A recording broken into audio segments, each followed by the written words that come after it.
भोर भयो सूरज चललन गवन करे, भोर भयो आदित्य चललन गवन करे, सांझ भयो सूरज रहबे रौरा कहमा, सांझ भयो आदित्य रहबे रौरा कहमा।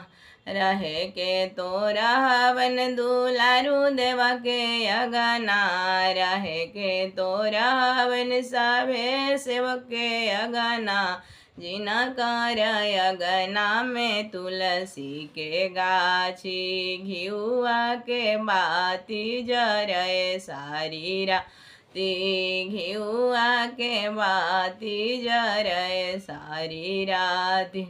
भोर भयो सूरज चललन गवन करे, भोर भयो आदित्य चललन गवन करे, सांझ भयो सूरज रहबे रौरा कहमा, सांझ भयो आदित्य रहबे रौरा कहमा।